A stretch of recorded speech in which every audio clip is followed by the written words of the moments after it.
Life hasn't been fair to you. Maybe you lost something you loved, or a recent failure killed your confidence. It's not your fault you're not a genius, and it's not your fault you don't have resources like wealthy families do. Since other people started the race already ahead of you, what's the point of running? Why should you work out, study hard, and read books when you can't catch up anyway? Might as well spend another year of your life scrolling on Instagram and TikTok.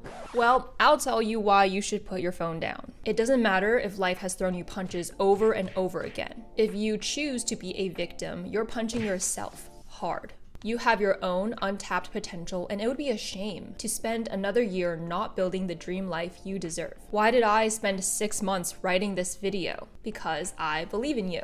Put in the work because I've already put in work for you. This video will change your life if you let it. So put me in full screen, turn on Do Not Disturb, and let's make the greatest comeback of your life. I'm telling you, I am urging you to watch to the end of this video, because what too many people get wrong is they think that the way to have a greatest comeback is to make these huge, exciting changes. They get all excited and they watch that video and they end up having no progress. But this video will actually give you progress because you will understand this. You might have heard of the butterfly effect. People will get so worried about what one change in their past might affect. They're worried about time travel because of ripple effects.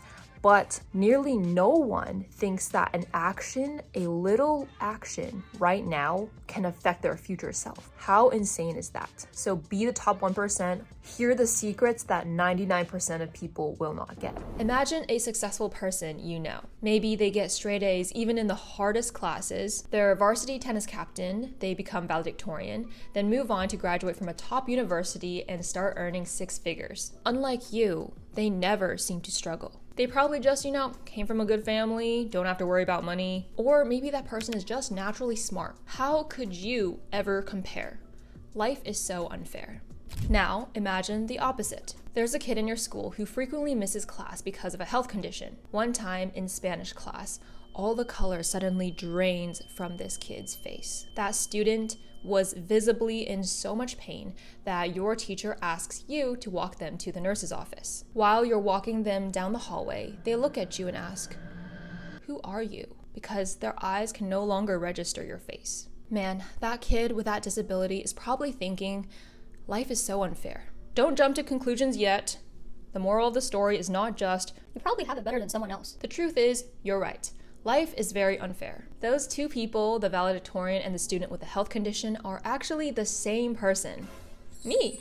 You probably guessed it because the nurse's story was a little too vivid.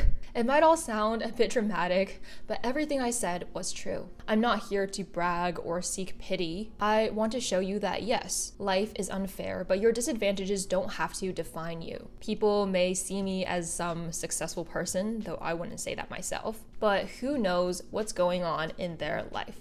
Who knows what that person you see every day is suffering on their own, behind closed doors, when no one else is watching. No matter all the advantages you see, who knows what someone else had to overcome. There's this term called the iceberg effect, I think, where it means that everything you see is just the tip of the iceberg. All that struggling and effort is below the surface of the water. Okay, Amy, stop, I get it. Successful people have their own struggles, they did blah, blah, blah.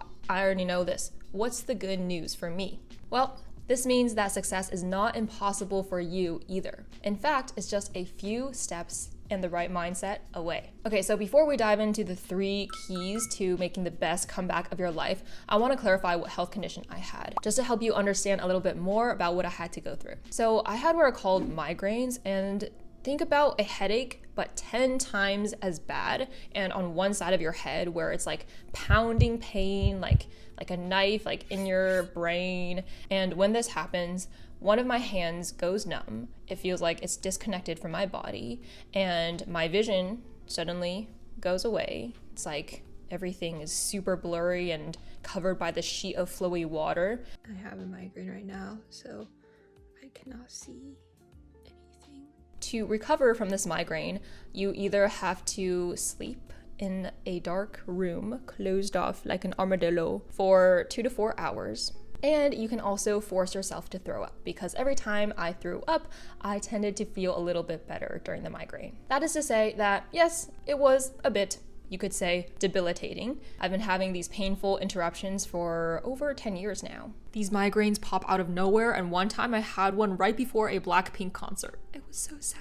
But you know what? It's actually not the worst thing in the world because it gave me resilience. Leading to my first key: find your rock. I consider this a safe, secure place you can go back to when you fall, because when you're trying to reach your potential, you will inevitably fall along the way. Whenever a migraine starts to happen, my mind goes to a dark place of feeling, oh my gosh, this is so unfair.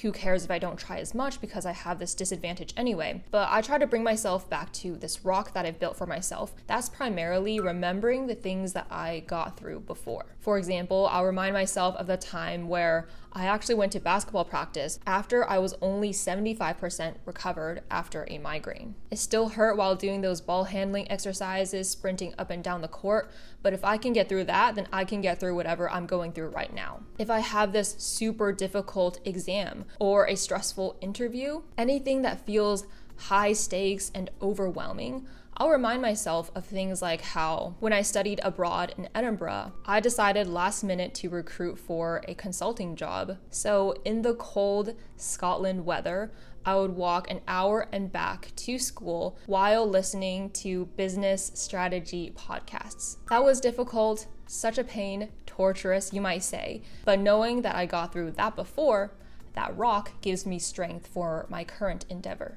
So the overall idea is to find a stable source of inspiration for yourself. That could be your parents, that could be a YouTuber, that could also be yourself, just like I was explaining about the things that I went through myself. You've already gone through 15 to 25 years of your life. You survived this far. You're also one out of 4 trillion sperm that made it to the egg. Sorry, I was talking out of my butt. It's actually 1 out of 400 trillion. Holy crap. Let that sink in. Never call yourself unlucky again. You've already gone through a lot of hardships. Remember that. The strength to be where you are today means that you can be even stronger and get farther tomorrow. This iteration of getting stronger and stronger builds resilience, the ability to get back up after you fall. If I had to give my future kid only one characteristic, it would be resilience. Action number 1 for this key is to create your rock. Get some visual reminder when things are going sideways. When I get new things, I love when it has a deeper meaning behind it, like this ring that reminds me of Taylor Swift's reputation and all the things that she overcame. She turned a downfall of her reputation into beautiful art that made her more successful than ever. Also, this lovely tiger t-shirt that, I designed with my high school tennis partner. My Chinese zodiac is the tiger, and the tiger actually represents being confident, brave, magnetic, idealistic, thrill-seeking, among other areas. So embracing the tiger inside of me helps me embody those traits that get me to continue trying and therefore excelling. Your rock could also be a list of things you did and accomplished in the past, or you can make an inspiration board. It's kind of like the opposite of a vision board. A vision board is looking what you can do in the future, but an inspiration board is the things that you've already done in the past. Key number 2 is feel lucky. I felt so sorry for myself when I was in the first 6 months of getting migraines once every few weeks, because it was what did I do in my past life to deserve this kind of treatment? Why did I have to be put 5 steps behind everyone else? And not gonna lie, when I had the worst migraines, I felt like I was ready to die. It was just so painful. I do not wish upon this pain to my greatest enemy. Not that I have many enemies, but I know Asian parents are known to be, hardcore, tiger parents. But I do think they did a good job with how they approached me having migraines, because while they did try to comfort me, they always told me that I'm still lucky.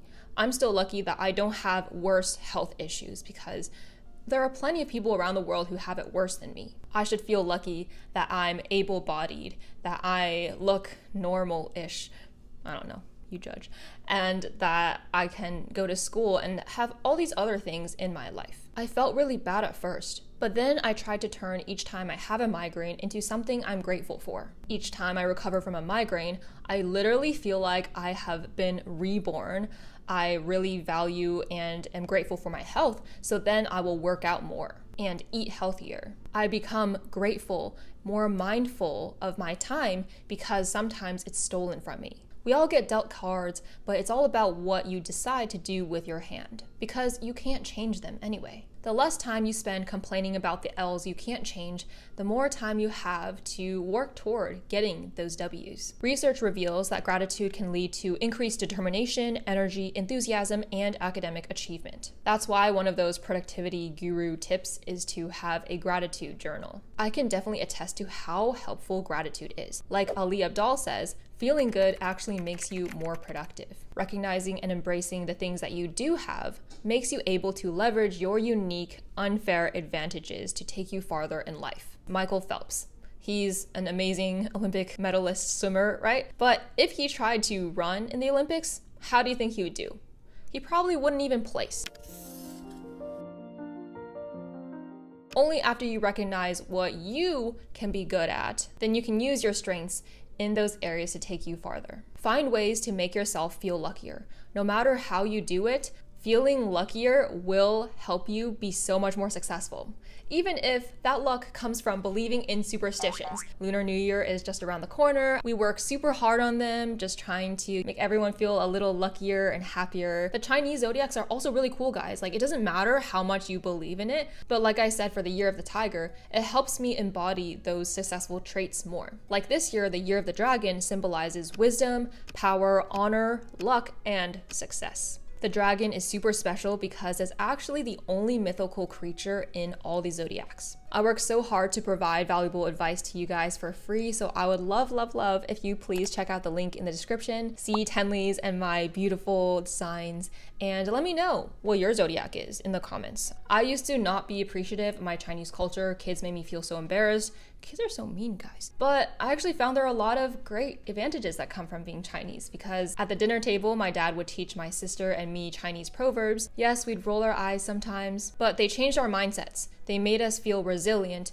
just like from the first tip. But most of all, they made us feel grateful instead of wishing for something else. Instead of desiring something out of our control, we worked toward real achievements with what we had. My sister and I both became regional tennis champions and valedictorian. My family also didn't pay for any ACT, SAT tutoring. We didn't have a college consultant, no nothing, but I didn't dwell on that. I was grateful for the resources I did have, so I could still excel and get into schools like Caltech. Action 2 for this key.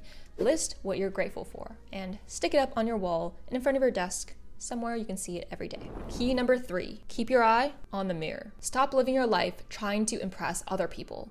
Work on impressing yourself, that person you see in the mirror. It's easier said than done, and I'm still working on this myself every day, but your only competition is yourself. Comparison is seriously the thief of joy. I struggle with this every day too, on Instagram, someone has more followers, someone looks prettier, right? But that all takes away from the amazing person that you are and that you can become. Because I had migraines, I can't compare myself to peers who went to the mall every single weekend. If I wanted to do well in math competitions, I can't be going to every single football game. While I did have a social life, naturally there will be sacrifices. Keeping your eye on the mirror kills 2 birds with 1 stone. This habit improves both your actions and your mindset. First of all, you're leveling up faster because you're wasting less time looking at other people on social media. The focus is solely on yourself. Honestly, if it helps to think of it this way, be selfish. Put all the focus on yourself. Stop giving other people your attention. Put the attention all on yourself because you are the most important person in the world. Second of all, you'll feel less sorry for yourself. You'll feel happier. Other people don't have the same circumstances as you, and you don't have theirs. So what is the point in comparing yourself? You're on your own life path. You have your own unique advantages. So you'll have different definitions of success. Being in a better mental space will make it so much easier to achieve the things you want. Action 3. Now, I don't care if you already have a list of goals. Start over now and write your goals, but only the ones that you want, not goals you have because other people told you you should want that. The only way your comeback is truly yours is if you own it, with your own standards of success, your own rules, and as yourself. Other videos might be about how to get abs, how to get rich to make the best comeback of your life. If that isn't your own definition of success, then it has no place in your goals. Maybe instead, one of your values and definitions of success is to spend more time with family. So your goal would be to spend half an hour to an hour of quality time with your family each day. Oh, and definitely keep this in mind. Don't tell anyone your goals. Unless they can actually help you and you trust them, keep your dreams to yourself. Those who don't necessarily care about self-improvement or, God forbid, aren't your real friends, will stand in your way because they don't want to be left behind. You've probably never heard this anywhere else before. This is the extra credit guy, so if you stay this far, you're acing life. The ultimate key to your success is yin and yang. Yin and yang can be thought of as complementary rather than opposing, forces that interact to form a dynamic system in which the whole is greater than the assembled parts. Behavior plus mindset is the yin-yang of transformation because they complement each other. An improvement in one will elevate the other. That's why I spend so much time in my videos talking about mindset and not just giving 1, 2, 3 tips to do. Your actions will improve your mental state, and your new confidence will also enhance your performance. You have to achieve a balance between body and mind. How many times has your mind been super upset when your body is there scrolling on your phone? That's an imbalance, and it feels so horrible because you're not honoring what your mind thinks and you're not bringing that balance back to yourself. You need to have acceptance and gratitude for your current state, while at the same time be physically taking action to reach your potential. That's why at the beginning of this video, I described an alternative choice, being defeated by scrolling on your phone. Even though mindlessly wandering through TikTok is so easy and comfortable, are you really happy?